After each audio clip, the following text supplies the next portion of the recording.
Usai serangan AS ke situs nuklir Iran, Benjamin Netanyahu, Perdana Menteri Israel, mengucapkan terima kasih kepada Presiden Trump dan Amerika karena telah berani bertindak dan menunjukkan kekuatan.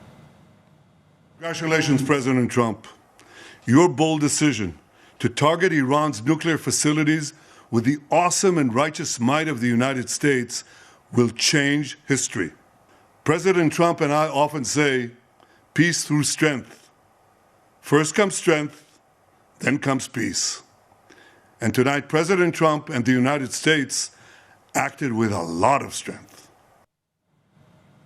Saudara, rombongan gelombang pertama WNI yang dievakuasi dari Iran tiba di Azerbaijan.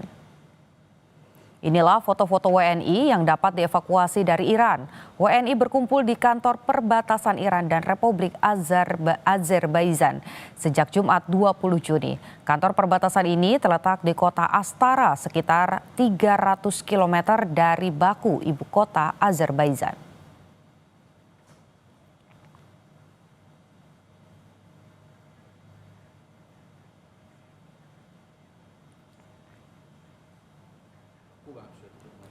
Menteri Luar Negeri Sugiono menyebut ada 4 bus yang mengevakuasi warga negara Indonesia untuk keluar dari Iran.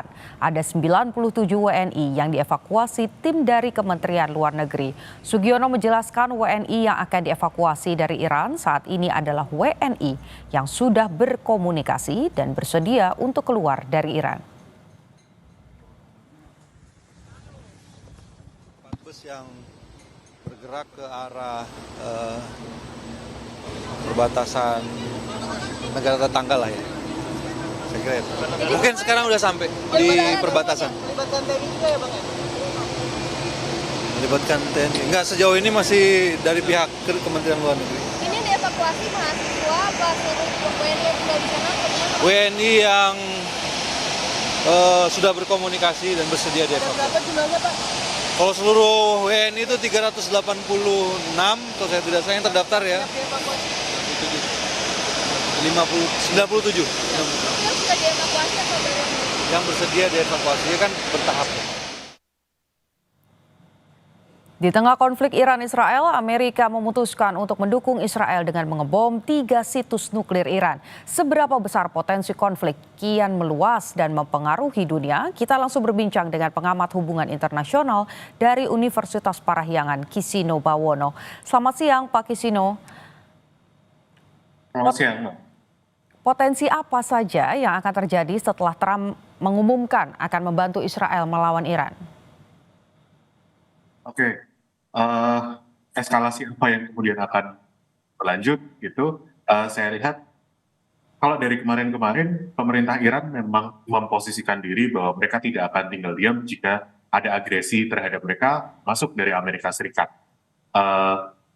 Mengutip dari Jerusalem Post gitu ya, pemerintahan Iran memang mengatakan bahwa aset-aset Amerika itu akan menjadi legitimate target untuk serangan balasan dari Iran.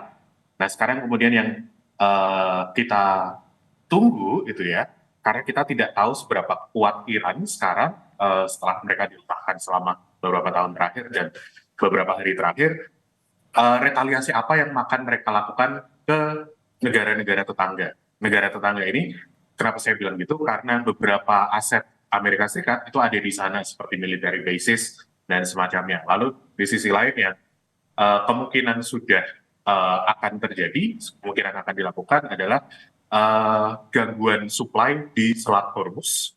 Itu ada di selatan Iran, di mana 30% minyak mentah dunia itu kira-kira per hari lewat di situ. Dan kalau Iran masih cukup kuat untuk mengganggu bahkan menutup Selat Hormuz, maka ya gangguan supply global, terutama dari minyak, kemungkinan besar akan terjadi.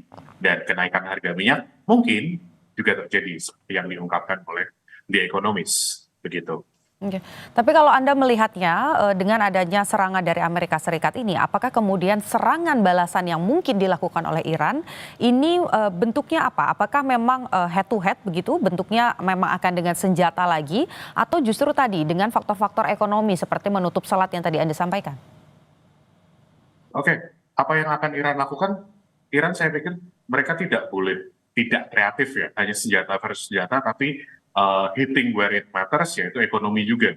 Karena kalau kita bicara senjata-senjata, kemudian negara-negara ini bisa kayak mengabaikan, bisa menutup mata. Tapi kalau ekonomi itu sekian banyak negara kemungkinan akan terganggu, gitu. Apalagi negara-negara di Gulf countries.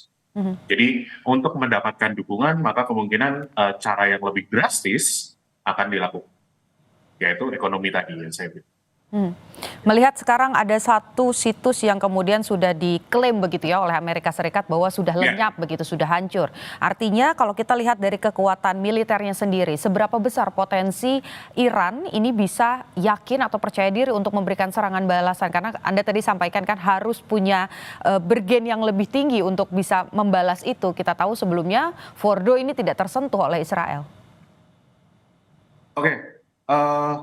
Untuk melihat mereka masih seberapa kuat, saya sendiri juga belum cukup punya sources yang menunjukkan bahwa Iran mereka masih sekian kuat. Tapi at least mereka akan mengupayakan itu. Mereka masih mempertahankan bahwa pride mereka adalah dari kemampuan untuk membalas. Dan ini mungkin harus kita lihat dalam beberapa waktu dekat, gitu ya. Karena serangannya mungkin tidak akan instan, retaliasinya tidak akan instan. Ini sekarang diserang, maka balasan mereka akan muncul dalam beberapa waktu, sejam, 2 jam, atau seharian. Mungkin akan butuh waktu untuk sampai pada akhirnya mereka akan membalas, gitu sih. Dan satu yang juga mau saya tambahkan, kalau menurut dari klaim Amerika Serikat, Presiden Trump itu bahwa Fordo ini sudah rusak, sudah hancur, di sisi lain juga dari Iran sendiri mereka masih bilang bahwa kerusakan yang terjadi di sana itu bukan yang hancur total, jadi masih bisa diperbaiki jika dilakukan proses perbaikan. Jadi kita sebetulnya juga, saya sebagai pengamat masih kesusahan untuk melihat bahwa seberapa rusak kondisi yang ada di sana, gitu. Oke. Di closing statementnya Presiden Trump begitu ya, kalau kita kutip dari Twitternya, selain membenarkan bahwa adanya serangan 3 bom, kemudian juga mengapresiasi militer Amerika Serikat, kalimat terakhirnya adalah mendorong untuk perdamaian. Anda sepakat bahwa dengan serangan ini bisa ada damai antara Iran dan juga Israel, atau bahkan sekarang Amerika Serikat nih ikut campur, jadi bisa damai? Oke, saya omongkan lagi apa yang saya bicarakan di Kompas 2 hari yang lalu, bahwa ada istilah dalam politik itu eskalasi untuk deeskalasi. Jadi dalam mendekati perundingan damai atau ceasefire atau apa, perundingan damai secara umum biasanya kedua pihak yang bertikai itu akan menunjukkan bahwa mereka yang lebih kuat. Gimana menunjukkannya? Bahwa dengan cara mereka melakukan tindakan atau agresi tertentu. Nah, dengan kondisi serangan ketiga tempat tadi Isfahan, Fordo, dan satu lagi Natanz, gitu ya. Sementara pihak Israel dan yang didukung Amerika Serikat ini posisinya di atas angin kalau pada akhirnya menuju meja perundingan. Nah, Iran saya rasa mereka tidak ingin tinggal diam, mereka harus membalas karena apa? Untuk pada akhirnya jika mereka mau ke meja perundingan, mereka at least menginginkan posisi yang ideal, posisi yang setara.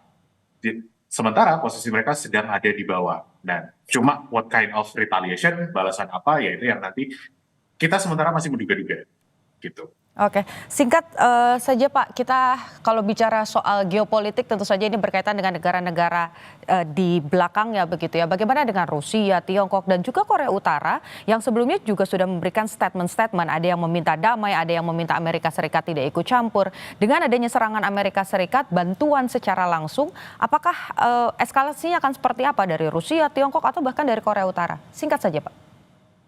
Oke, kalau dilihat geopolitiknya, kemungkinan mereka juga akan merespon. Namun saya masih percaya bahwa tiga pihak besar ini masih mengupayakan cara damai adalah cara yang paling baik, gitu ya. Mereka ingin Amerika dilemahkan, iya. Mereka ingin menarik Amerika untuk join dalam perang. Saya rasa mereka ingin itu, gitu ya. Cuma bagaimana respon dari mereka? So far, at least di publik mereka masih ingin damai. Cuma di belakang, who knows? Oke, baik, berarti kita masih menantikan apakah buntut atau eskalasi dari serangan Amerika Serikat ini apa betul seperti arahan dari Donald Trump begitu ya, bahwa nanti akan bisa damai atau justru mengeskalasi lebih besar lagi. Terima kasih pandangan dan juga pendapat-pendapat Anda tadi berbagi dengan Kompas Siang, pengamat hubungan internasional Universitas Parahyangan Kisino Bawono. Saudara, usai jeda, retret kepala daerah gelombang 2